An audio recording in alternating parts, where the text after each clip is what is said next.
Ойларыңызға мұқият болыңыз. Олар әрекеттердің басы. Адамның ең үлкен қателігі алдағы өмірінің ұзақ болуына сенуі. Бәрін түсіндім деп ойлайтын адам ештеңе білмейді. Өзіңе өзің сенбесең, басқалар қалай сенеді? Өзіңнің өтінішіңді орындамағандарға өшпенділік жасама. Көп білсе де, өзін ақылды етіп көрсетуге тырыспайтын жігіт мақтауға лайық. Алсаң, алақаның толады, берсең, жүрегің толады. Егер сіз өзіңіздің табысыңызды басқалардың мақтауы мен кінәлау өлшемімен өлшесеңіз, сіздің уайымыңыз шексіз болады. Уақыт алтын, бірақ уақытты сатып алуға ешбір алтын жетпейді.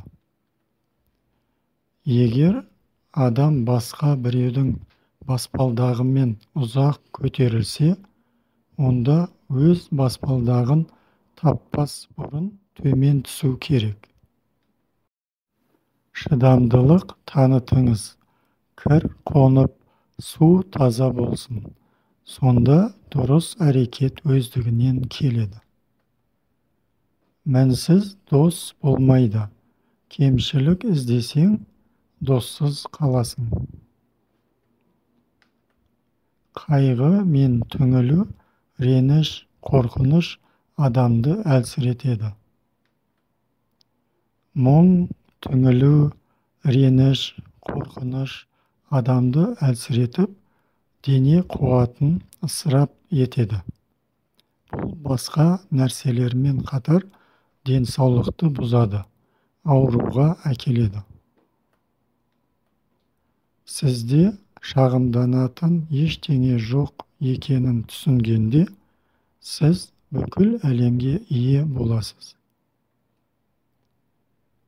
Өз еркіңе басқаны бағындыруға ұмтылмай, біреудің еркіне құл болмау, бұл тепе-теңдікті сақтау саған еркіндікті сезінуге мүмкіндік береді. Беріле сал деп азғыру, әсіресе жеңіске аз уақыт қалғанда күшті болады.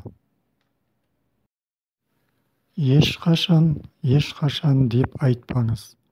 Өйткені күндер өте тез өтіп жатыр, және ештеңе бұрынғыдай емес.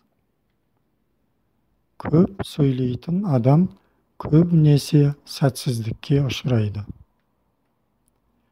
Егер сіз депрессияда болсаңыз, онда сіз өткенде өмір сүресіз. Егер сіз алаңдасаңыз, сіз болашақта өмір сүресіз. Егер сіз бейбіт жағдайда болсаңыз, онда сіз қазіргі уақытта өмір сүресіз.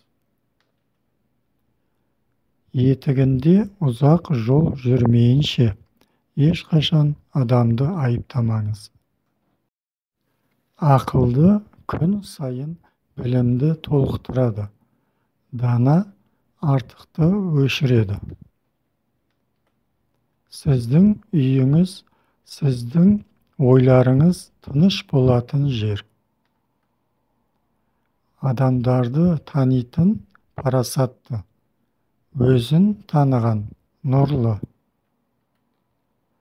Мұғалімдер тек есік ашады, содан кейін сен өзің барасың. 1000 мильдік жол бірінші қадамнан басталады. Ағаш отырғызудың ең жақсы уақыты 20 жыл бұрын болды. Келесі ең жақсы уақыт бүгін. Қиынды жеңу оңайдан басталады. Үлкенді түсіну кішіден басталады. Өйткені қиын жеңілден, үлкен кішіден қалыптасады. Айтпаңыз, егер бұл тыныштықты жақсы жаққа өзгертпесе. Сізді ашуландыратын адам басқарады. Кішкентай қиындықтарға төзе алмайтын адам ешқашан үлкен нәрсені аяқтамайды. Ештеңе бекер болмайды. Бәрі келесі қойылымға дайындық. Мені ренжіткендерді кешіру арқылы әрқашан жоғарылай аламын. Егер біреу саған зиян тигізсе, кек алма. Өзеннің жағасында отырыңыз. Және жақын арада сіз жауыңыздың мәйіті сіздің жаныңыздан қалай жүзгенін көресіз. Сіз бен басқа адам арасында дәл 10 қадам бар. Егер сіз 5 қадам басып жүрсеңіз және сізді ешкім қарсы алмаған болса, бұрылып кетіңіз.